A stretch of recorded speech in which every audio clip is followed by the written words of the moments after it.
Tolong buka sekejap tengah. IG dah ada yang masuk. Wow, so beautiful. This FB dah masuk, tapi FB clear. Yang ada dalam line FB clear tak boleh tolong kita nak tahu dah ada orang ke tak. Boleh keluar. Okay, moms yang ada di luar sana, anak-anak remaja yang ada di luar sana boleh respon tak? Tengok clear tak line?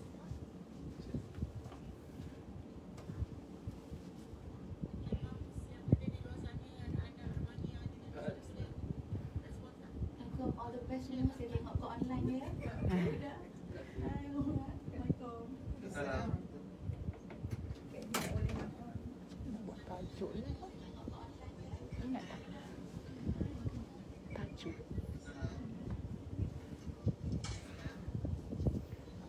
Patutnya awal live tu kan. Sarah, kau cakap tadi dia tak ada. Kau cakap tajuk kan tadi? Tak. Mana ada? Mana ada? Kau cakap tajuk. Oh, tahu. Dari sini pun boleh dengar tak? Tutup balik. IG.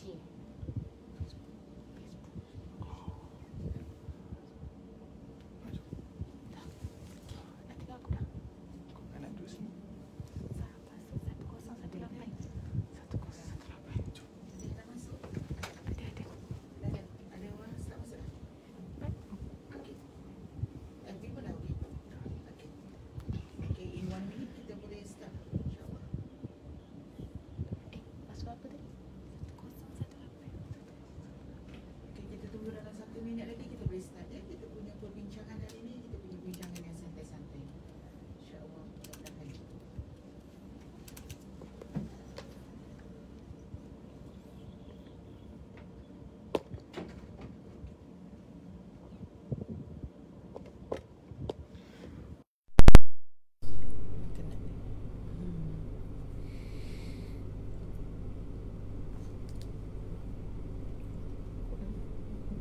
Apa dia? Ni terus. Kau jaga. Kau tarik. Okay. Bismillahirrahmanirrahim. Assalamualaikum warahmatullahi wabarakatuh. Selamat petang. Okay, good afternoon to everyone out there. Moms dan juga anak-anak di luar sana dan juga yang mengikuti program kita hari ini, discussion santai kita pada petang ni ya. Kita dalam rancangan seperti biasa kita punya TikTok Moms ya, Moms Coffee Talk. Okay, bersama saya hari ini kita ada Puan Sharifah Nurul Huda. Ya, dari Puan Sharifah Nurul Huda ini adalah pengarah eksekutif ESQ Leadership Center bersama anak anda tersayangnya ya, seorang anak muda berjiwa besar ya, seorang artis berbakat besar. Okey, sebelum kita mulakan perbincangan kita, baik kita mulakan sesi kita ni dengan bacaan Ummul Kitab Al-Fatihah.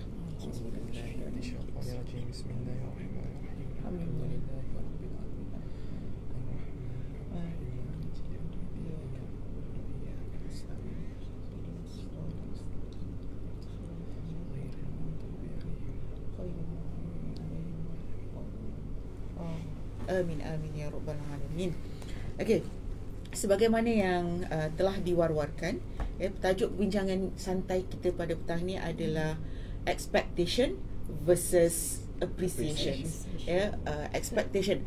Kalau kita cakap tentang expectation ni, kita ni sebagai mak, sebagai kita mak-mak ni lah kan, Puan Huda, ya, kita ni ada expectation pada anak-anak.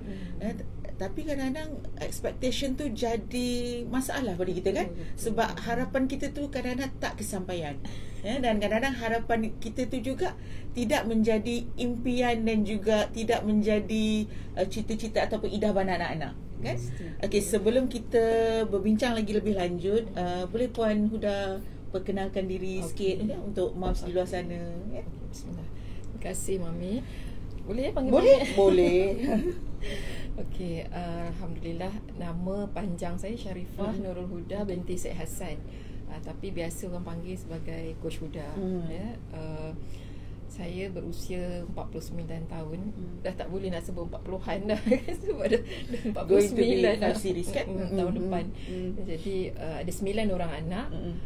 Umar anak yang kedua. Anak yang kedua. Umar anak yang kedua kan. Jadi kalau lelaki ini yang sulung lah. Oh, okey. Kakak lah yang sulung. Okey. Kakak ya. Dan saya bekerja di ESQ Leadership Center sebagai Executive Director, dan dalam masa yang sama juga saya Certified Coach dari Gallup International, Strength Based Coach. Kita betul-betul detect strength people dan develop ya. Saya juga Master Coach untuk 3.0 Coaching. 3.0 Coaching ya. Jadi itulah, jadi selain menguruskan company, saya juga menguruskan manusia. Yes, betul. Tapi sekarang dah kurang mengcoaching, lebih kepada melahirkan coaches. Certified coaches. Dah mula menurunkan apa kita katakan legacy tu kepada orang lain. Masuklah ni anak-anak juga ni. Anak-anak ada juga yang di dalam bidang coaching ni, ada yang sulung dah certified coach. Dia dulu belajar di UKM ambil psikologi, dan kita tambahkan jadi dia certified coach. InsyaAllah Umar ni dah belajar, belum certified lagi. Belum habis lagi lah dia punya training, dia punya program tu. Okey. Kalau tengok itu daripada segi latar belakang sedikit. Kalau daripada segi macam keluarga, anak-anak berapa orang? Semua kan? Semua anak 9. Saya ni adik-beradik 8. Jadi memang keluarga besar ya. Keluarga besar. Ayah dulu Masya-Allah, guru agama. Jadi memang dari kecil tu dibesarkan dengan pendidikan suasana agama kan. Jadi dari sekolah minat masuk banyak jemaah-jemaah Islam ni dari kecil tu telah berjuang cita-cita tu kan. Alhamdulillah lah. Jadi memang dah sangat familiar dengan perkara-perkara ya Islam ini. Dulu bekerja sebagai penulis kan di sebuah syarikat magazine. Dan bila dapat anak sulung, mengandung anak sulung, saya berhenti. Lebih fokus masa tu sebenarnya sebab alahan teruk lah. Bila alahan teruk tu tak apalah, kita berhenti dulu.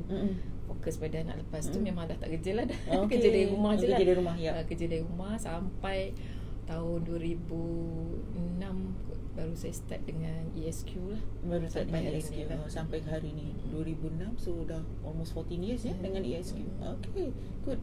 Okay, kita pergi kepada Umar lah. Umar boleh cerita sikit latar belakang Umar. Okay. Ramai kan kawan-kawan buddies, TikTok buddies nak tahu, nak kenal Umar. Bismillahirrahmanirrahim. Assalamualaikum warahmatullahi wabarakatuh. Nama penuh Mio Omar Adib bin Muhammad Razib. Boleh panggil Umar. Umur 22 tahun. Bekas pelajar UiTM Sri Iskandar. Sekarang sedang mencari-cari, sedang proses belajar. Jadi bekas UiTM Sri Iskandar. Lepas tu masuk pondok di Kelantan. Sekarang ni baru keluar dari pondok. Jadi sekarang tak ada buat apa, duduk bersama ibu, khidmat pada ibu.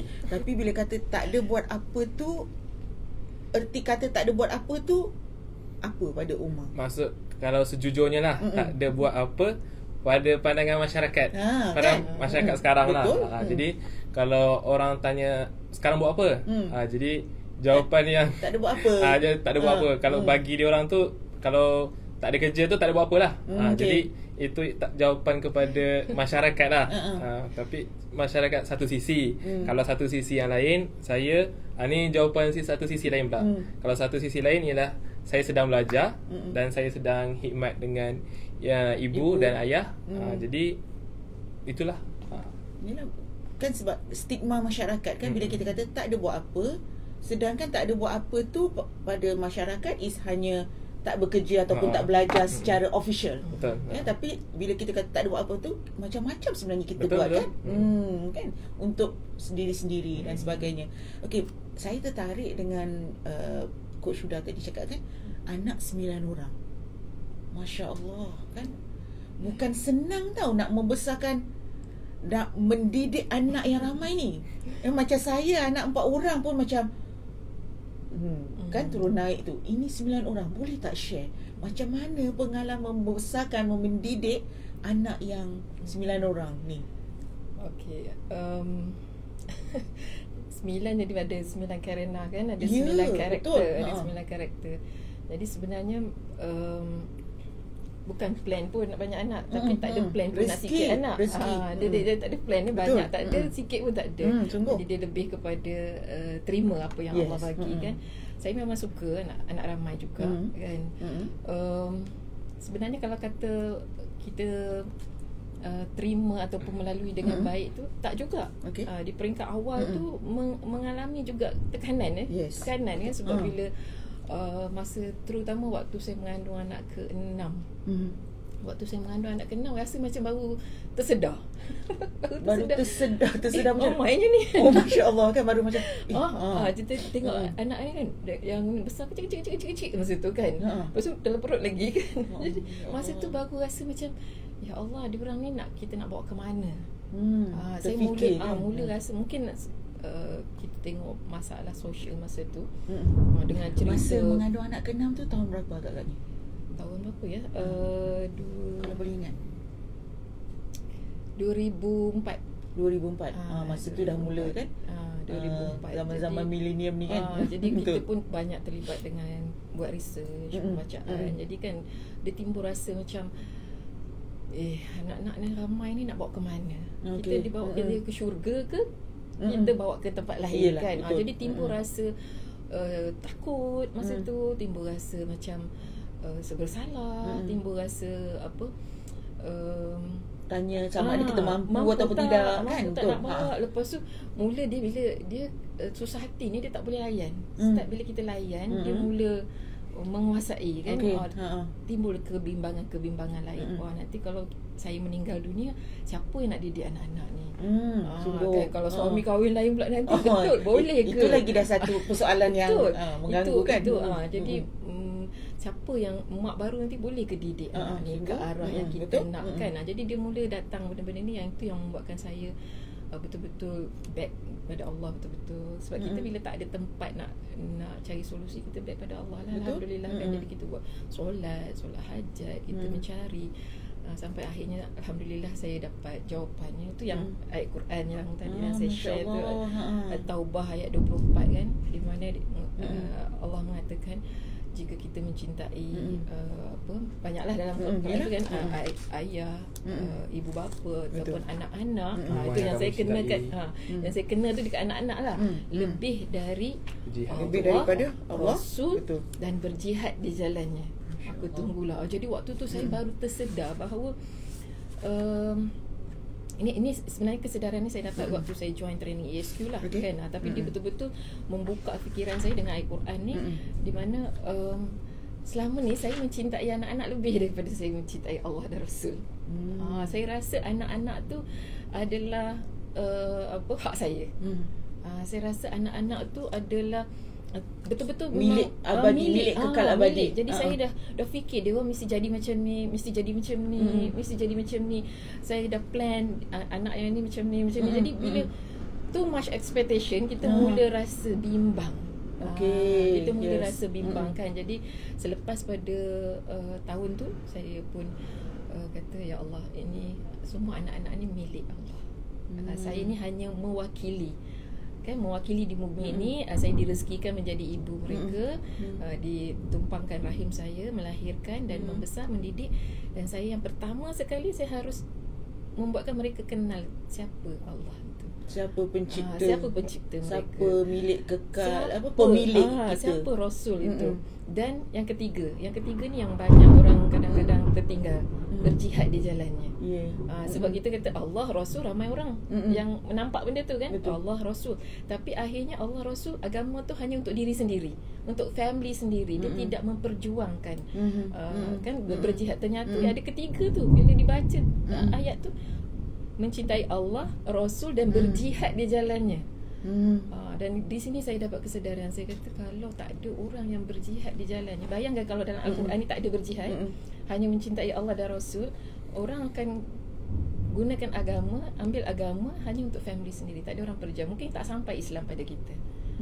Tapi sebab bila wajib berjihad tu, maka Islam alhamdulillah sampai pada kita dan kita dapat nikmat Islam dan tak boleh berhenti pada kita.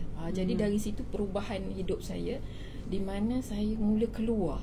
Kalau dulu mungkin saya hanya duduk di rumah mengurus anak-anak, saya tak suka jumpa orang. 2004 sebelumnya sangat berbeza dengan saya sekarang. Ada anjakan paradigma di situ. Sangat. Selepas apa yang saya temukan dalam surah, ya, kita share sama-sama dengan moms di luar sana dan juga anak-anak, juga penonton, surah At-Taubah ayat 24. Ya, ini yang membuatkan Coach Huda memang totally kan change, ya. Yang menarik tadi tentang Allah dan Rasul tu satu. Bila Coach Huda kata berjihad tu, and then Coach Huda memberanikan diri keluar. Betul. Sebab saya rasa selama ni saya kenal agama dari kecil. Okey. Ya, sebab daripada latar belakang family tadi kan. Dan di sekolah apa semua environment saya lah kan. Tapi saya kenal agama tu lebih kepada saya takut neraka. Cuma takut nak masuk neraka. Okay. Takut masuk neraka. Lepas tu semua aturan-aturannya. Kita mesti macam ni, kita mesti macam ni. Islam kena macam ni kan. Jadi rasa cinta pada Allah tu belum macam terpaksa. Macam terpaksa. Jadi lepas menjalani apa yang saya lalui di training ASQ tu, saya baru menyedari bahawa cinta Allah tu lebih besar lagi daripada yang lain-lain kan. Jadi masa tu saya rasa bertanggungjawab dengan ayat ni. Saya rasa bertanggungjawab untuk berjihad. Kalau dulu saya duduk rumah jaga anak-anak je. Tanyalah suami saya ke apa, saya tak suka keluar, tak suka nak sibuk-sibuk kat luar. Yang penting aku didik anakku dengan baik, itu je. Tapi bila lepas pada memahami ayat ni, saya kata, dan suami juga pernah sampaikan lepas pada ni, dia kata tak cukup hanya anak-anak kita yang baik. Kita perlu anak-anak orang lain pun perlu baik. Dia kata baru kita siapkan environment yang baik untuk anak-anak kita. Wah, saya masa tu kata perubahan cara berfikir. Saya ada dua benda. Satu, anak-anak bukan milik saya. Anak-anak ni milik Allah. Yang kita sebagai ibu ayah ni hanya bertanggungjawab mendidik mereka untuk back kepada Allah, untuk menjadi wakil Allah di muka bumi kan, bukan wakil kita. Betul. Saya dapat kesedaran macam kita tanam pokok. Tanam pokok, kita ni dah ada dah. Ini pokok yang kita diberikan adalah pokok buah rambutan lah contohnya. Jadi kita tanam pokok rambutan. Tiba-tiba keluar daun durian. Kita tak nak ni durian, kita potong, kita cantas daun tu. Kita berharap dia tumbuh balik, dia jadi pokok rambutan. Daun keluar, daun durian lagi. Juga. Kita cantas lagi, ibarat lama-lama pokok tu jadi bonsai. Kan? Itu dah yang saya rasa tentang anak-anak. Kadang-kadang bila kita tu much expectation, kita nak dia jadi macam ni, dia tumbuh jadi lain je, kita cantas. Betul. Dia tumbuh jadi lain je, kita cantas. Ya. Dan ini yang satu kesedaran pada saya yang akhirnya saya lebih relax. Yang ini yang beza dia dulu tu saya stres menguruskan anak-anak. Sebab terlalu banyak sangat harapan. Nak anak tu jadi hafiz Quran, nak tu semua bagus. Semua kan? impian kita. Impian seorang ibu kan. Betul. Jadi anak tu mesti macam ni, anak tu mesti macam ni. Tapi lepas pada ni saya lebih relax. Saya kata saya nak temukan apa yang Allah nak dia jadi. Apa bakat yang Allah dah bagi pada dia. Saya tinggal membantu dia. Kita sebagai wakil untuk guide dia, bimbing dia, support dia supaya kadang-kadang dia ada pengaruh kawan-kawan, pengaruh persekitaran. Jadi kita kena remind dia balik kan. Contoh macam Omar sendirilah kan. Ni pengalamannya anak yang paling orang kata apa ya, berbeza dengan yang lain. Berbeza. Paling special pada saya. Paling special. Semua anak ada special masing-masing. Yes, betul. Tapi dalam dalam tajuk ni expectation versus appreciation ni, Omar contoh yang memang terbaik lah, paling dekat ya. Sebab anak-anak lain tu semua yang jenis mengikut kata, lepas tu rajin belajar kan. Saya tak pernah kontrol pun diorang. Saya tak pernah bagi tahu ni waktu belajar ke, ni waktu dia orang belajar sendiri. Dia orang nak exam, dia orang buat sendiri. Dan alhamdulillah result semua bagus kan. Jadi saya tak rasa ni. Tapi dengan Omar awal dulu saya tak tahu Omar ni nak apa sebenarnya. Omar nak jadi apa? Omar nak jadi apa kan? Kita berhenti. Omar nak jadi apa? Tunggu kan. Coach sudah tunggu kejap. Nak tanya, Omar kan bila ibu kata Omar ni nak jadi apa? Kan Omar ni berbeza. Dan Omar dalam adik-beradik yang ramai kan, 9 orang adik-beradik. Omar anak yang kedua. Kira Omar yang paling sulung lah. Sulung yang lelaki, sulung lelaki kan. Ada kakak. Betul. Omar rasa tak masa kecil dulu bila ibu dapat adik, dapat adik baru. Omar macam, alamak, adik baru lagi. Baru lagi. Lepas tu macam Omar, sebab selalu dia macam kita anak kedua ni dia ada macam kan sindrom anak kedua ni kan. Omar ada rasa tak masa tu? Kalau dapat adik, Omar rasa setakat ni Omar seronok je bila dapat baru. Sebab Omar suka jaga dan suka macam abang yang bagus. Abang yang bagus, Masya comel Allah. sangat lah. So dalam 9 adik-beradik tu, yang bawah Omar tu semua ada pengalaman jaga lah. Kecuali satu yang kat Indonesia. Ada satu yang dari kecil dia tinggal kat Indonesia. Jadi tu ada pengalaman jaga sikit je lah. Tapi yang lain tu memang yang bawah tu semua ada pengalaman jaga, cara nak tidurkan, cara nak susu, cara nak tu, cara nak ni. Saya memang dah training berapa adik-beradik lah. Dia setiap hari suka lah. Dan dalam keadaan tu kan ramai macam tu, Omar kadang-kadang ada rasa macam kalau Omar seorang tak ramai macam ni, ada space sendiri. Ada tak pernah ada perasaan tu? Tak. Suka ramai-ramai. Suka ramai-ramai. Masya Allah. Apa? Cakap tak payah tengok kat ibu, cakap je. Dengan kakak ke? Kalau dengan adik setakat ni tak ada masalah lah. Tapi dengan kakak biasanya dengan kakak tak tahulah kenapa. Tak tapi sependapat.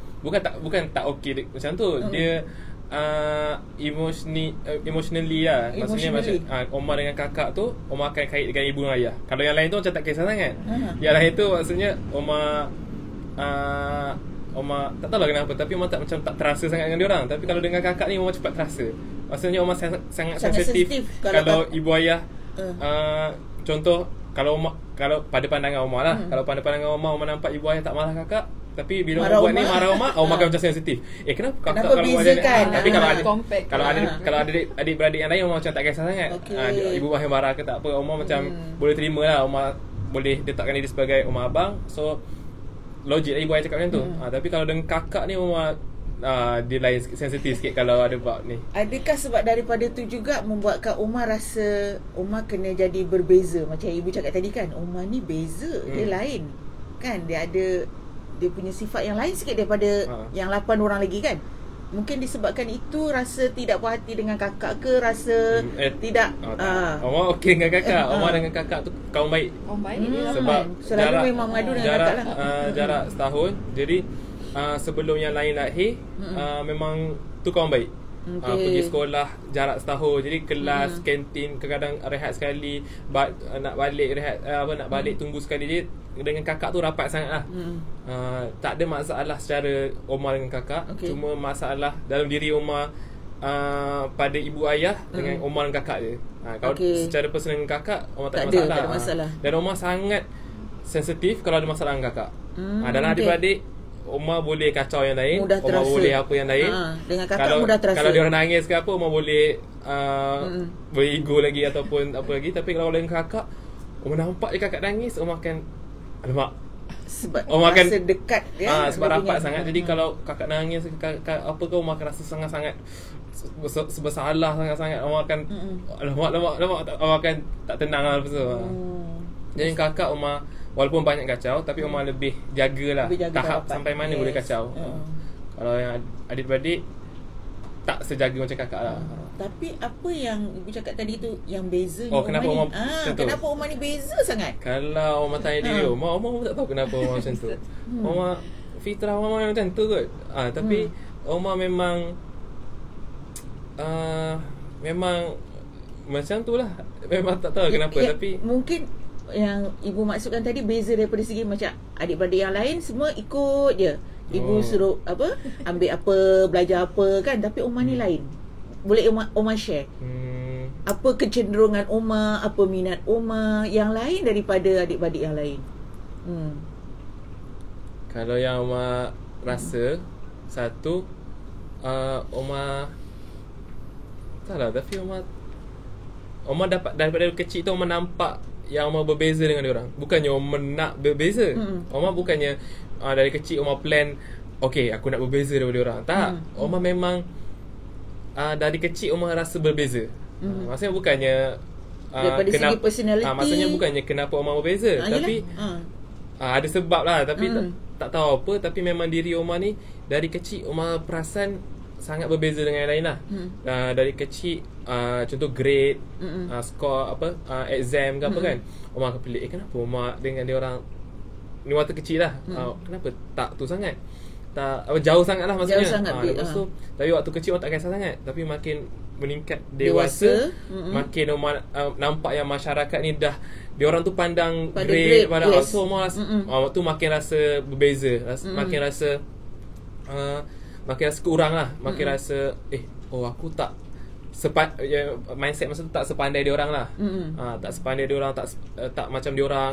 So masa tu ke belakang. Tapi benda yang Omar perasan juga, Omar ada kelebihan. Satu waktu yang sama dengan Omar perasan kelemahan tu, Omar perasan dia orang kalau nak cakap dengan orang dia orang malu.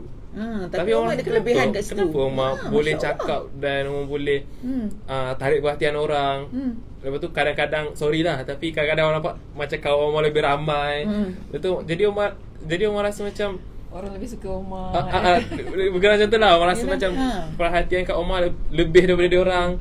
Jadi Omar rasa macam taklah sedih sangat sebab grade Omar macam tu, sebab Omar ada kelebihan daripada sisi Omar lain. ada benda lain, benda yang dia orang tak ada. So Omar rasa dia orang tak ada benda ni, Omar ada.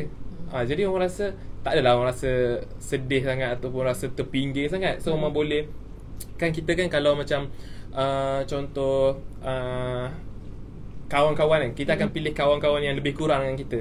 Sebab kita tak nak rasa jauh sangat. Jadi sepatutnya kalau Omar grade macam tu, dah adik-beradik semua pandai-pandai, Omar akan rasa terpinggir. Tapi sebab Omar sedar Omar ada kelebihan dan Omar tak fokus sangat kepada kekurangan tu, Omar boleh duduk dengan dia orang. Omar boleh letakkan satu level dengan Omar dengan dia orang. So Omar sangat bersyukur sebab Omar sedar kelebihan Omar tu lah. Jadi mungkin yang maksud berbeza tu ialah berbeza dari segi kelebihan lah.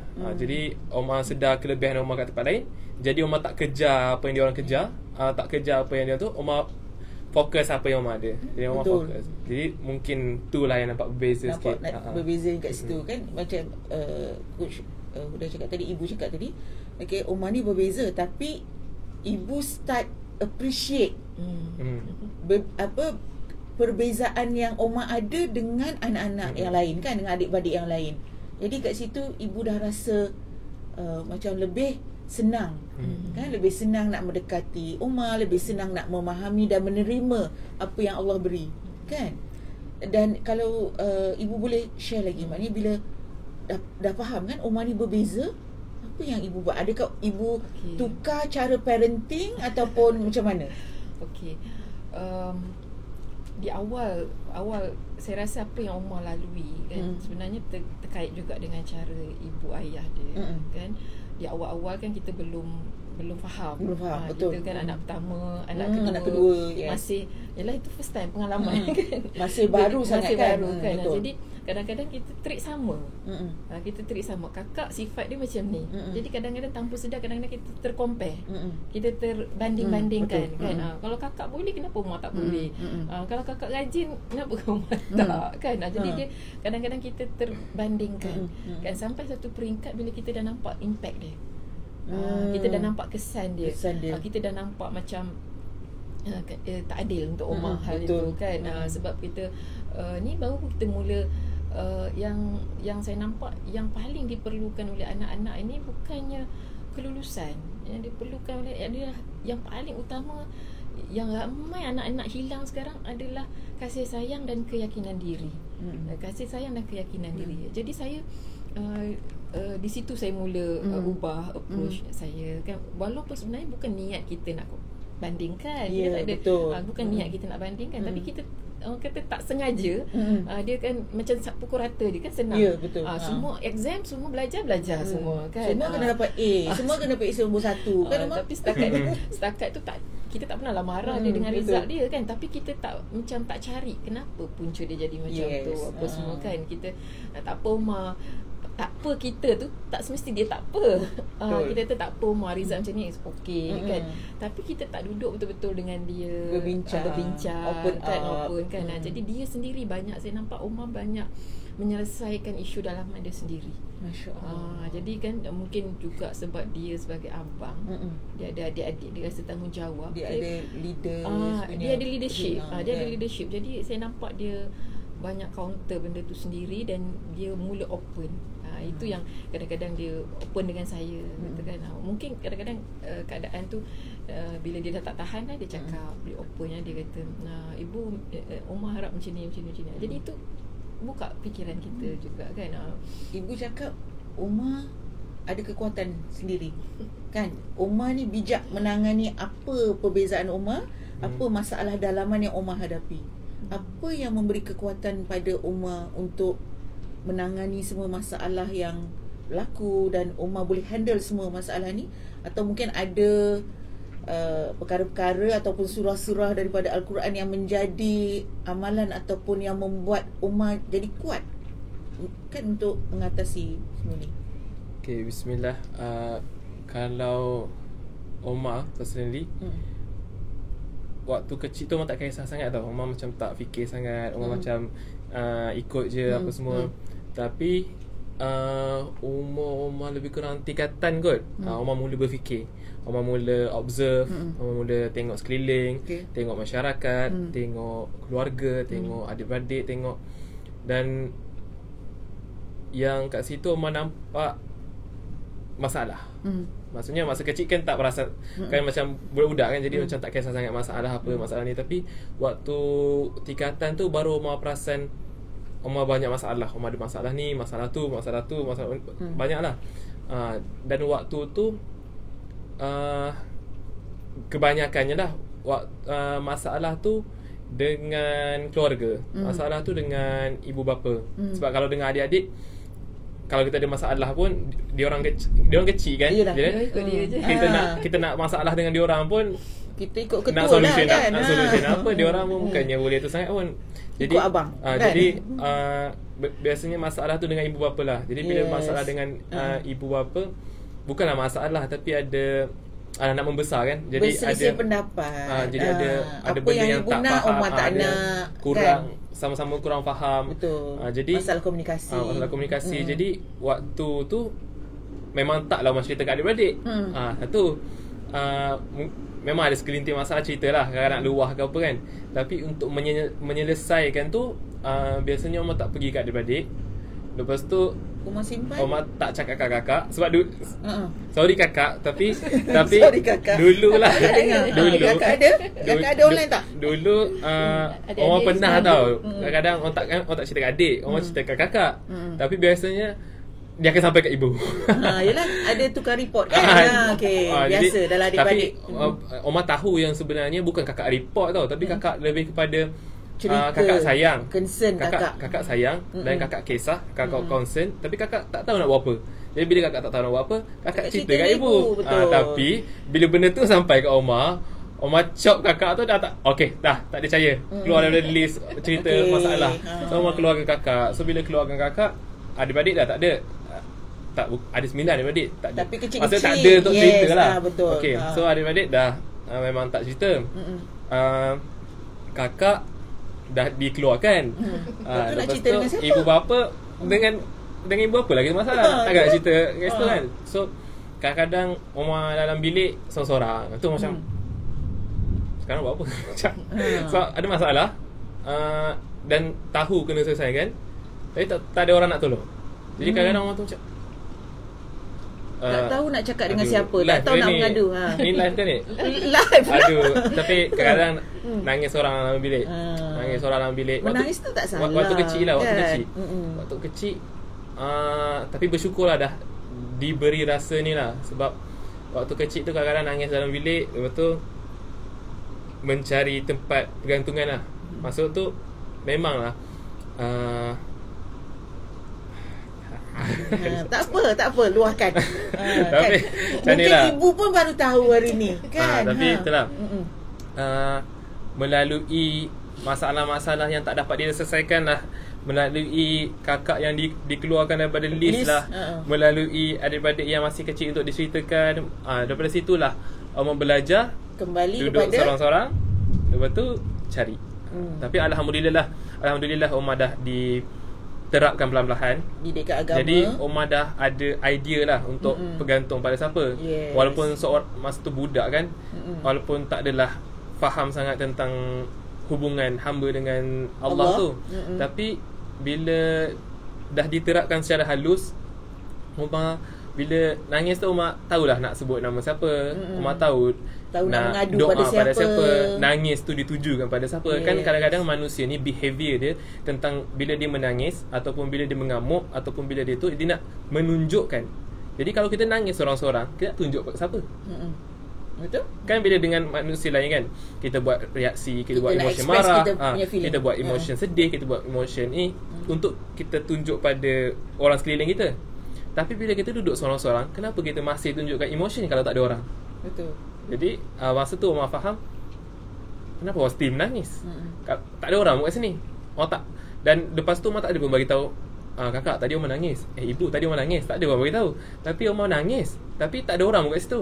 Jadinya bukan hanya emotion tu untuk ditunjukkan pada manusia. Ada something yang Omar belum faham sepenuhnya masa tu, tapi Omar tahu ada. Jadi masa tu lah Omar nangis. Lepas tu Omar luahkan, Omar cakap dan Alhamdulillah tak adalah masalah tu tiba-tiba semua dah diselesaikan tiba-tiba. Tapi tenanglah hati lepas tu, rasa lapang sikit dan boleh teruskan balik hari macam biasa. Dan ada surah-surah favourite Omar yang Omar nak share dengan kawan-kawan kat luar sana? Kalau surah favourite ada satu. Omar suka surah apa? Banyak surah yang paling favourite. Macam rasa takut ayat lain cemburu pula dengan Omar pilih ni. Tapi tapi jangan cemburu tapi ni secara yang dekat dengan ni diri, secara dekat dengan hati. Yang Allah dah takdirkan Omar sensitif dengan ayat tu. Masya Allah. Jadi kita share dengan kawan-kawan. Banyak ayat-ayat lain yang memberi makna, tapi yang sebagai manusia kan kita kan pilih kasih. Satu lagi, Omar selalu tanya ibu tau. Omar selalu tanya ibu, siapa anak favourite ibu tau. Lepas tu ibu selalu jawab sama je. Tapi ada tapi tu. Omar rasa ada tu. Kita tanya kat ibu nanti. Tapi Omar rasa ada tu. Tapi tak tahulah siapa. Tapi macam tu lah kita dengan surah. Jadi macam mana kita nak cuba adil dengan setiap ayat pun, mesti ada satu ayat yang Allah dah ditakdirkan hati kita sensitif dengan ayat tu. Jadi ayat yang Omar tu ialah Al-Baqarah 131. Masya Allah. Omar nak baca, mari kita baca. Cuba Omar baca. Ayat 31. Mana ayat dia? Sekejap. Okey, 131. Okey. A'udzubillahi minasyaitonir rajim. Bismillahirrahmanirrahim. إذ قال له ربه أسلم قال أسلمت لرب العالمين. Jadi maksudnya, ingatlah ketika Tuhan berfirman kepadanya Ibrahim, berserah dirilah. Dia menjawab, aku berserah diri kepada Tuhan seluruh alam. Allah. Jadi getar rasa kan? Dekat situ ada dua dialog. Dialog yang pertama ialah bila Tuhan berfirman kepada Ibrahim, serahkanlah dirimu padaku. Jadi yang Omar nampak tu satu ayat yang sangat menunjukkan Ar-Rahman Ar-Rahimnya Allah. Bila Allah kata pada Nabi Ibrahim, serahkanlah dirimu padaku. Allah ya Aziz boleh ambil diri dia, tapi dia kata serahkanlah. Kenapa Allah ya Aziz, ya Jabbar kena minta pada hamba serahkan diri?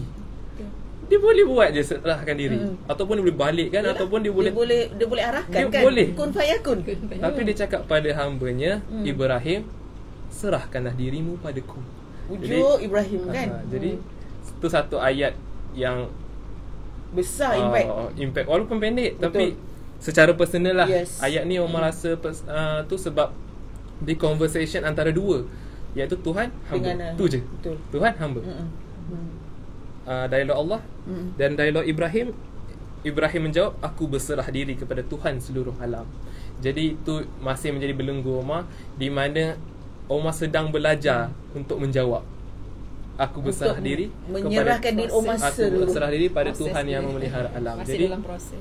Omar merasakan yang Allah sedang tunggu untuk Omar untuk menyerahkan diri. Tapi Masya Allah. Omar masih belajar. Omar boleh cakap aku berserah diri, tapi Omar, Tapi rasa Omar ke di dalam? hati Omar sendiri tahu yang Omar belum berserah diri. Jadi Omar boleh cakap dan Omar boleh setuju yang Omar serah diri, tapi Omar tahu yang Omar belum serah diri. Jadi Secara jiwanya, jadi yang belajar Omar cakap pada awal tu, walaupun Omar tak buat apa dari pandangan masyarakat, tapi benda yang Omar tahu Omar tengah buat apa, iaitu Omar tengah belajar untuk serah diri. Macam mana waktu tak ada apa-apa, tak ada kerja ni, tak ada kerja, apa orang pandang? Macam mana waktu tu untuk belajar bergantung benda tu? pada Allah. Jadi berapa ramai kita bukan nak tengok orang, tapi kita tengok keadaan masyarakat. Berapa ramai yang dah ada kerja, dah ada kereta, dah ada rumah, dah ada macam-macam, dah ada macam-macam, tapi hatinya tak tenang. Lepas tu nanti dia kembali balik pada mencari. Betul. Jadi Masya-Allah. Jadi why don't Omar cari dulu, and then kalau Allah takdirkan, and then walaupun tak jumpa lagi, tapi Omar usaha yang itu dulu. Lepas tu kalau Allah takdirkan Omar kerja ataupun yang lain, Omar akan ikut. Tapi priority tu Omar letakkan cari dulu. Daripada Omar kejar, Omar ikut dapat grade bla bla bla bla, Omar dapat semua, and then Omar mencari. Tak salah orang yang mencari. Betul. Sebab perjalanan masing-masing. Jangan tengok Omar, oh jadi kita kena mencari dulu dan tinggalkan semuanya. Jangan lepas tu Jangan masing-masing hanya mengambil sebahagian semua daripada masing-masing pelajaran. tengok kerja, quit kerja apa semua. Tak. Cuma tu perjalanan dia. Yes. Perjalanan dia. Ini cerita Omar. Cerita Omar macam ni, dan Allah letakkan macam ni. Itu cerita Omar. Kalau orang lain nak ambil yang baik, Betul. buang yang buruk. Jangan ambil cerita Omar. Kalau tu kalau dia ambil cerita Jangan Omar, ambil orang nak berlakon, bulat-bulat. orang nak berlakon cerita apa? Omar kena jadi Omar- hero cerita Omar Omar. kena- Kalau ada orang lain, Omar tak boleh berlakon lah. Yelah, okay. So dia berlakon cerita dia, Omar berlakon cerita dia. Yes. Sebab perjalanan hidup tu semua Allah dah Masing-masing. Ya, Allah Jadi, dah lurungkan. mungkin ada yang Allah dah kurniakan kerja. Jangan pandang sebagai salah apa yang dia buat. Pandang itu sebagai rezeki yang Allah dah tu, dan kembali. Jadi itulah ayat Omar 131 surah Al-Baqarah. yang kan? masih menjadi proses Jadi untuk semua mencapai. kan kawan-kawan Omar, even moms di luar sana pun boleh lihat balik kan, refleksi diri kan. Macam tadi ibu pun cakap kan, ibu kata bila kita terlalu letak high expectation pada anak-anak ni, bila tak sampai akan memakan diri kan, kita akan jadi macam oh Masya Allah kan, menyalahkan diri. Satu, apa lagi ibu menyalahkan diri, susah hati kan, tak tenang kan? Dan kita mula confused kadang-kadang kan. Biar nak komen sikit apa yang nak kan, sebenarnya ini saya rasa sangat penting lah. Saya pun belajar banyak benda ni kan, dari apa yang terjadi pada Omar ni. Kita kena sabar. Betapa Allah tu begitu sabar dengan perubahan hamba-Nya. Betul. Kadang-kadang kita ni mak bapak tak sabar, Sentiasa ataupun ada kita peluang. sebagai ketua ke, kita tak sabar dengan orang bawah kita ataupun dengan pasangan kita. Kita nak sesuatu nak cepat, sedangkan Allah bagi masa. Macam Allah ciptakan alam ni pun ada 7 fasa, satu persatu, sedangkan Allah tu boleh pop jadi je kan. Boleh ikut jadi terus kan. Tapi ada bila berhadapan dengan Omar, kita bukan hanya orang tanya Omar, Omar buat apa sekarang, tapi orang tanya Orang mak bapak tanya, juga kan, Omar buat apa. Dulu di awal tu kita, bila kita nak memenuhi expectation orang pula, kita pun stres juga. Betul. Tapi sampai satu peringkat tu saya rasa, saya kata kenapa saya nak rush? Kenapa saya nak rush? Sedangkan banyak orang yang anak-anak belajar, anak-anak saya yang lain kan duduk asrama apa semua, kita tak dapat kesempatan duduk dengan dia. Rasa hilang masa dengan orang kan. Tiba-tiba dia dah besar, dia dah kerja, dia dah pergi kan. Tapi Omar ni masih Allah simpan lagi kan, dekat mak ayah kan. Jadi saya boleh tengok dia setiap pagi. Omar tu tanda-tanda tu. Saya boleh tengok dia setiap pagi. Anak favourite. boleh tengok dia setiap pagi kan. Saya boleh tegur dia kalau ada ni kan, saya boleh ajak sembang. Betul. Saya boleh tahu progres dia. Tapi kalau dia dah belajar, dia dah bekerja, maybe benda tu saya akan miss nanti one day kan. Apatah lagi hikmah PKP sekarang ni, kan? semua anak berkumpul kat rumah. Betul. Kan? Kita duduk semua depan mata. Jadi nampak orang ni bangun pukul berapa pagi, orang ni macam mana disiplinnya, orang ni macam mana jaga dia, aturan makan dia. Kita nampak semua. Dan satu benda yang saya belajar, kita terlalu kadang-kadang fokus result akademik. Tapi dari sudut akhlak dia, dari sudut ibadah dia, apa program yang kita buat kan. Jadi rumah ngaji ada program banyak kan tentang hal ini kan. Jadi sangat-sangat pentinglah mak bapak sabar. Ini seruan saya untuk ni, sabar. Kadang-kadang saya pun tak sabar juga. Tak sabar juga, tapi saya ingat yang Omar perlukan saat ini adalah kepercayaan. Ibu ayah percaya pada dia. Percaya pada dia, ibu ayah bagi masa pada dia. Lepas bagi kasih sayang. Itu satu, percaya, bagi masa, ketiga kasih sayang. Sebab kalau tak ada tiga benda ni, anak hebat macam mana pun dia akan lost balik. Dia hilang arah tujuan kan. Jadi kadang-kadang mulut tu nak je cakap, Omar nak buat apa ni Omar? Tahan. Yang keluar adalah Ma, macam mana dah makan Omar? Jadi padahal dalam hati tu nak tanya Omar, berapa lama bila Omar lagi bila lagi kan? Asyik nak duduk tapi rumah ni macam tu. simpan kan? Omar boleh tolong ibu masak. Omar dia pandai masak. Dia suka masak kan. Jadi kadang-kadang minta tolong dia masak. Bila saya ada urusan apa, Omar hari ni Omar masak. Jadi Omar ni serba boleh kan. Alhamdulillah. Aku hanya kita je. Jadi don't rush. Jangan nak dengan anak-anak kan. Sebab Allah boleh ubah sekali mata. Omar nak je. cakap apa? Ada satu benda lah yang Omar nampak. Ibu nak cakap sama ke? Tak apa, potong pula. Sengaja. Betul. Tak, satu ni kan yang Omar nampak dan lama jugalah untuk Omar nampak. Omar nampak satu benda kat ibu yang orang rasa macam Omar tak berapa faham lagi, tapi orang rasa benda tu bagus sangat. Mami belum sempat nak tanya Omar tu. Omar dah tak sabar-sabar ni nak itulah, cerita kan. Dia dah pula. nampak benda nak tu. tanya dulu. Tak apa Kalau lah. Omar jawab. Tak apa, Omar terus. Okey. Benda macam ni. Yang Omar nampak ialah di mana bila ibu bapa tak cakap apa-apa walaupun dia buat salah, tapi bukannya manja kan. Ni Omar tak faham 100% lagi, tapi Omar ceritakan dengan contoh lah. Okey. Waktu kecil ibu ayah beli kertas A4 yang banyak tu kan.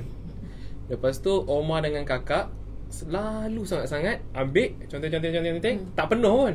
Itu biar. Itu keluarkan lagi. Ambil conteng-conteng biar sampai habis. Tapi ibu biar je. Conteng biar. Itu buang je lepas tu. Bukan ibu tak ada pemarah. Apa ni membazir kertas, orang beli ni. Ibu tak, orang seingat Omar lah, tak tahu kalau ada tapi Omar tak ingat. Tapi memang seingat Omar memang tak ada. Ibu cakap membazir, buang-buang macam ni, apa conteng-conteng. Lagi satu, kalau kita tengah melukis, lepas tu ibu ayah panggil kita conteng-conteng. So itu benda yang macam lukis aku ni conteng-conteng. Macam tak menyokong lah kan. Tapi ibu ayah tak ada guna kata-kata macam tu. Lepas tu tak ada kata apa ni membazir kertas A4. Ibu ayah tanya lagi, nak beli lagi, nak kertas A4. So kalau habis je, kita orang buat macam-macam kertas A4 tu. Kita orang buat apa, terbang, tak tidur malam buat banyak-banyak, buka buku tu buat kalau terbang banyak-banyak. Bukan kertas A4 je, apa? bedak ibu juga. Bedak ibu kita orang buat main. Ruang. Itu cara ibu bagi ruang untuk Omar untuk explore. Tapi sebenarnya. Omar tahu ibu stres waktu balik tengok budak. Budak aku. Tapi explore. Ibu pilih untuk tak bercakap macam mana? Ibu tak marah bukan manja kan, tapi macam contoh kertas-kertas tu kan, bazir banyak-banyak terabur-terabur kan. Ibu tak pilih untuk apa ni membazir, apa ni conteng-conteng, tapi ibu menggalakkan lagi. Lepas tu bila ibu menggalakkan lagi, sampailah adik ke? Sampailah Omar boleh melukis. Melukis. Satu Ni jenis. Ni contoh lukisan-lukisan tak tahu Omar lah. melukis apa ni. Macam pernah nampak. Tapi point dia ialah Omar tak pernah ambil seni ataupun Tak pernah ada pendidikan rasmi pendidikan dalam rasmi bidang seni apa dekat semua. sekolah pun SPM tak ambil seni. Tapi waktu universiti Omar masuk fine art. Omar tak ada minta direct fine art, tapi Omar ada masa tu interview grafik, fashion apa semua, tapi bila dia tengok lukisan Omar dia kata masuk fine art terus. Itulah Dia kata terus Omar masuk ni fine art. berbakat besar. Jadi yang Omar pandang tu kalaulah waktu kecil ibu pilih untuk cakap Stop. apa ni membazir, Kan? conteng-conteng. Kalau Omar tak ada bakat melukis, sebab Omar rasa bakat melukis yang Omar ada ni, alhamdulillah, Omar rasa mempunyai impak besar dalam hidup Omar. Mempunyai satu benda yang dihadiahkan oleh Allah lah untuk teman Omar, untuk tidak merasa kurang. Jadi Allah tak, untuk seorang hamba tu mesti ada kelebihan dia, Allah letak. Jadi itulah kelebihan Omar. Jadi antara Omar ialah Allah bagi boleh melukis untuk teman Omar. Jadi kalaulah waktu Omar melukis memanglah budak-budak tak terus cantik kan. Kalaulah waktu tu ibu kata apa membazir, apa conteng-conteng, lepas tu ibu dah tak beli ke tak sefa, Omar tak tahu apa yang teman Omar sekarang. Omar tak tahu masuk universiti apa. Kalau akademik dah off, tiba-tiba seni pun tak boleh, tak tahu apa masuk universiti apa. Kebolehan, kemahiran tu katakan dalam adik-beradik pun dah lah pelajaran tak, Omar tak adalah bawah sangat, tapi tak adalah teruk sangat, tapi Omar pandai dia kan. Geliga juga tak puji diri sendiri. Tapi Omar taklah boleh tandingi dia orang, tahap dia orang tu. Tapi kelebihan Omar ni, bila ada Masya melukis tu, Allah, Omar Siapa dapat ada merasa kelebihan lebih daripada dia orang. Bukan nak merasa lebih, tapi nak merasa ada something ada yang tempat. Allah, Merasa ada tempat. Bukannya kita nak merasa lebih daripada orang lain, tapi nak merasa aku di kalangan mereka, saya di kalangan mereka. You are also somebody. I'm Because part of it. I'm part of the because family. you have this, because you have something that not everyone have. Dia orang pun pandai lukis, kakak pun pandai lukis apa semua. Tapi tak ada tapi. Cantik juga dia lukis. Tak ada tapi. Sorry. Satu dia rasa dia tak pandai kan. Tapi sebenarnya adik-adik dia semua dengar cakap dia. Jadi siapa yang pandai sebenarnya? Dia sangat memberi impact dari segi dia can influence people. You can influence people with your personality, with your character. Alhamdulillah. Masya-Allah. Allah kan tak semestinya kita ni kurang daripada satu segi dan semua benda lain pun kita tak ada. Betul. Allah akan beri kan, maknanya semua makhluk dia tu ada special dia. Kan cuma kita nak kena explore dan kalau dalam contoh macam daripada segi relationship ibu dengan anak, parents dengan anak, parents yang kena menggalakkan. Itu yang ibu cakap tadi kan, tukarkan daripada we are expecting too much from our children, kita appreciate them more kan. Omar rasa dihargai kan. Alhamdulillah. Masya-Allah kan. Okay, last sebelum kita tutup perbincangan kita. Kalau Omar lah ada tak satu ucapan ataupun satu perkataan yang Omar nak ucapkan pada ibu yang selama ni Omar tak pernah ucap? Apa? Nak rakam. Saya dah duduk kamera tu. Apa? Tak keluar. Kalau tak keluar, Omar nak tulis tak? Omar nak tulis tak? Rasa-rasa Omar bukan orang jenis tulis lah. Kalau tak tulis, Omar cuba Omar lukis. Apa perasaan Omar terhadap lukis. Lukis. Okay, Mami bagi masa Omar untuk lukis. Apa perasaan Omar nak lahirkan pada ibu? Macam ibu, ada tak satu perkataan ataupun satu ucapan yang sebelum ni tak pernah cakap dengan Omar, yang ibu rasa nak cakap pada Omar hari? Kalau dah cakap boleh nak cakap lagi? Boleh? Boleh. Tak salah. Okey, pertama saya nak ucapkan terima kasih lah kepada program ni. Sangat bagus kan, ini sama-sama daripada kami.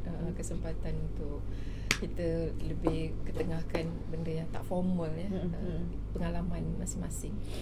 Jadi kalau ditanya apa yang nak disampaikan kepada Omar, saya rasa saya selalu dah sampaikan, tapi saya nak tekankan lagi, nak cakapkan lagi pada Umar untuk kita share sama-sama dengan Mam sebab pada saya setiap anak tu anugerah. Setiap anak tu anugerah.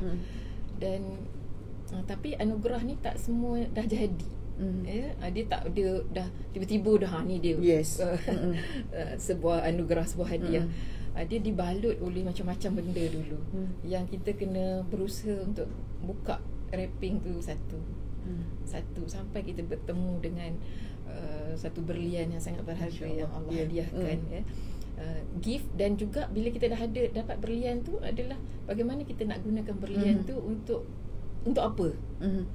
Kan, jadi ada dua. Satu, kita menghargai gift yang Allah bagi. Yang kedua, kita tak boleh keep untuk diri kita. Kita perlu bagi untuk agama Allah ni balik, kan. Jadi saya nak sampaikan pada Umar bahawa Umar anak yang sangat special, sangat-sangat special, kan. Dan yang ibu nak bagi sebenarnya pada Umar tu hanyalah kasih sayang aja. Ibu rasa ibu tak perlu ajar lain, ibu tak payah guide lain. Sebab semua benda tu dah ada pada Umar dah.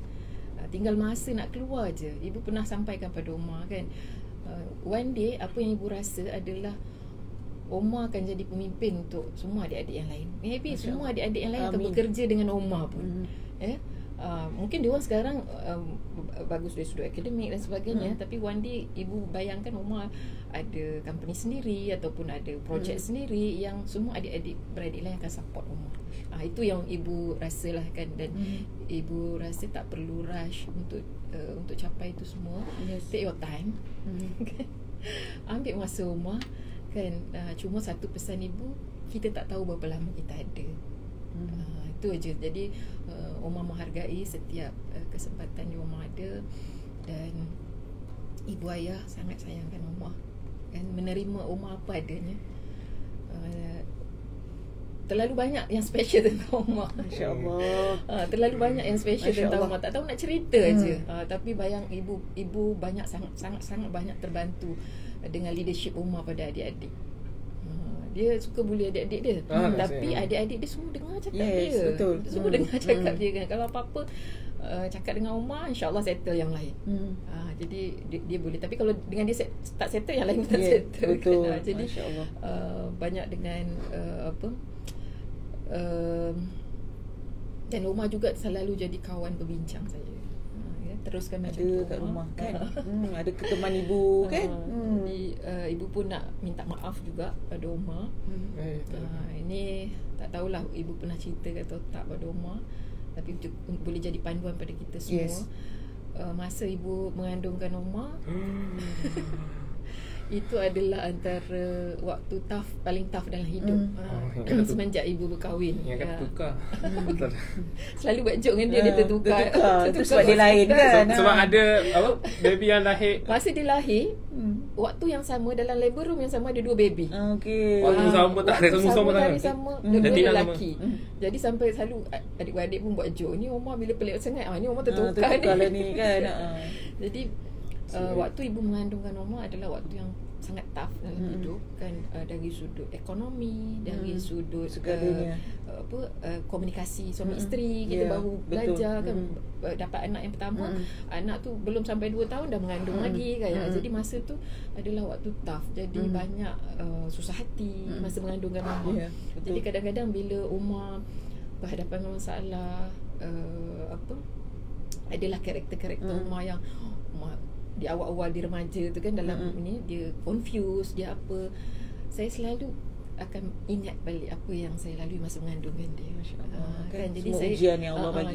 Jadi saya jadikan itu refleksi pada saya akan doakan Umar, kan, kata itu bukan salah Umar. Itu ada sumbangan ibu juga masa tu. Jadi ibulah yang kena banyak doa lah. Betul. Kan? Ibu yang kena banyak doa untuk Umar supaya Umar tough, Umar kuat, Allah bimbing Umar. Dan sentiasa semoga yang akan datang pun yang terbaik untuk semua. Amin, kan? amin. Dan macam tak habis pula nak cakap dengan Umar, macam tak dekat rumah nak cakap. Okey, lagi satu itulah anak-anak kita ni semua dah ada dah peranan dia yang Allah Dah ada. siapkan di dunia Betul. ini kan. Jadi tinggal Keistimewaan masing-masing, tinggal kan? kita ikhlas menerima Ya. apa yang dia akan jadi. Itu sajalah. Masya-Allah. Terima kasih banyak-banyak Ibu. Omar dah siap? Siap sikit lagi. Apa yang Omar cuba nak sampaikan? Nak datang tangan ke? Tak ada. Tak. Cuba apa yang Omar nak nyatakan secara visual, secara lukisan. Masya-Allah. Macam tu lah. Macam tu lah. Jadi dalam lukisan ni yang Omar rasa Omar macam pokok yang nak tumbuh tu lama sangat-sangat. Contoh pokok kan. Kalau kita baru tanam, kita mana tak tumbuh pun pokok ni. Mana buah dia? Memang lawak lah kalau kita harapkan dia dalam tanah tengah akar lagi nak tumbuh, nak tunggu buah. Tapi walaupun ibu tak nampak pun buah, ibu tak nampak pun lebatnya daun dia nanti, ibu tak tahu pun besar mana pokok tu nanti, tapi ibu tetap siram. Yes. Ibu siram Dengan sabar. Siram baja.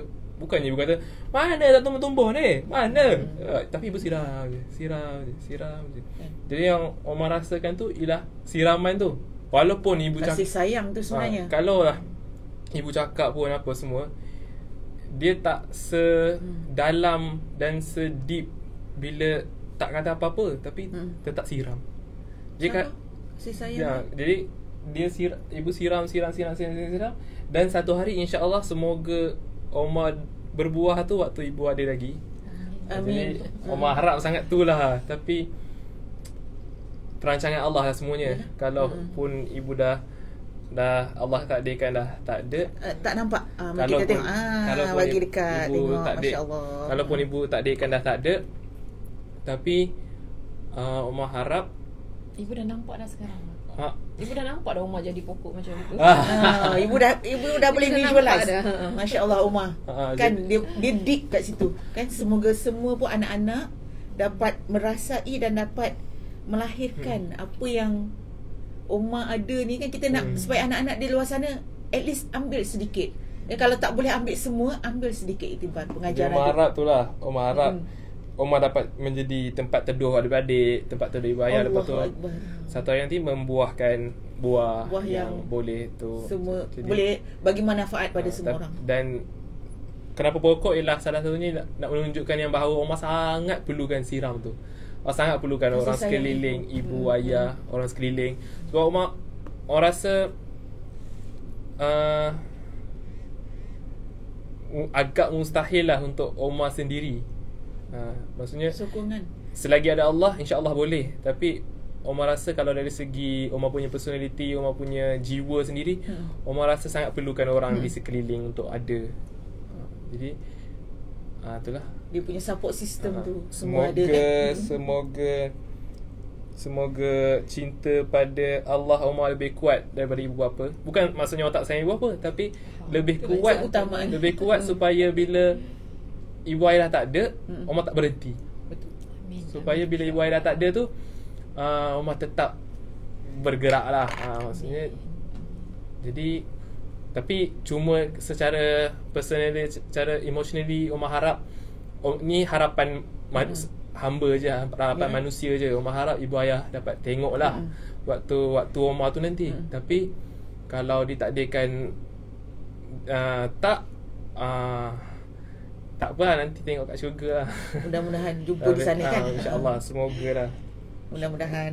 Okey, terima kasih banyak-banyak Ibu Huda. Terima kasih banyak-banyak Omar atas perkongsian hari ni. Kalau kita tengok apa yang dapat kita ringkaskan daripada perkongsian hari ni untuk semua moms dan juga anak-anak. Setiap anak tu adalah anugerah. Jadi pada kita ni sebagai ibu, sebagai moms, kita kena beri kasih sayang pada anak-anak. Dan sekarang ni kalau kita masih ada expectation, cuba kita tukarkan expectation tu kepada appreciation.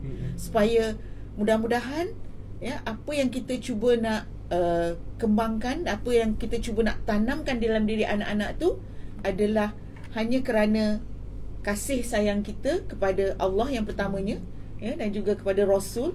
Dan yang ketiganya juga kerana kita sama-sama juga bukan hanya kita je nak masuk syurga, tapi kita nak semua orang masuk syurga. Kita punya misi kan sekeluarga, kita masuk syurga sekeluarga. Dan juga kalau kita tengok di sini, setiap anak tu istimewa. Setiap anak tu istimewa. Mereka ada kelebihan masing-masing. Walaupun ada kekurangan, tapi pastinya ada kelebihan. Dan jadi kelebihan tu akan insya-Allah menutupi kekurangan itu.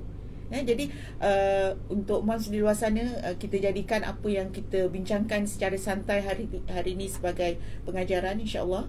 Dan kita di dalam Yayasan Warisan Ummah Ikhlas ni, kita ada juga bermacam-macam program lain. Untuk minggu ni insya-Allah petang ni program sepanjang minggu lah. Kita ada program sepanjang minggu dan program harian juga. Untuk petang ni yang paling hampir kita ada pukul 5.30 nanti kita ada wacana Al-Quran. Kita ada wacana Al-Quran dan tajuk hari ni adalah hak OKU.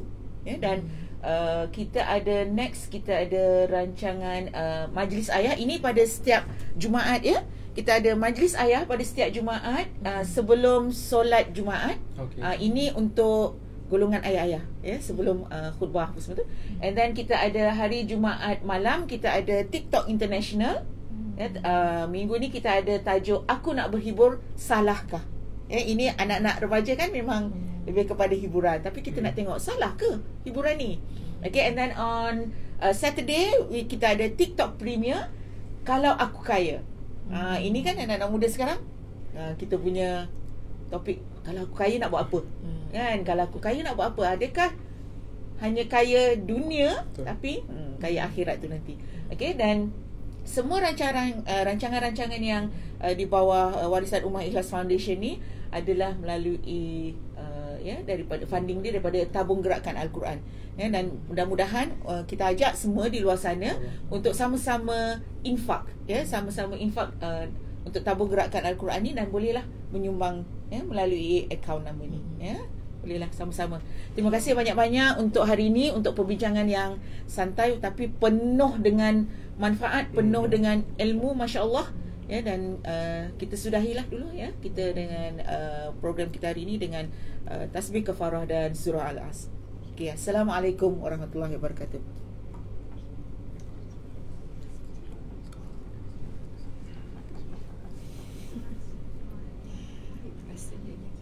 Assalamualaikum semua, terima kasih. Jangan lupa kita ada lagi TikTok Mam Coffee Talks hari Jumaat. Assalamualaikum.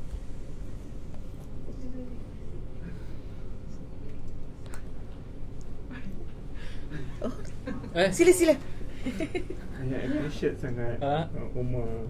Saya sayang sangat Omar. Masya Allah, ni ayah Omar. Ni ayah Omar, Masya Allah. Boleh. Ya Allah, Omar. Thank you dah. Sharing yang sangat bermanfaat. Tengok ayah pun sampai ayah rasa terharu sampai masuk kita set. Masya Allah. Terima kasih banyak-banyak. Terima kasih. Terima kasih.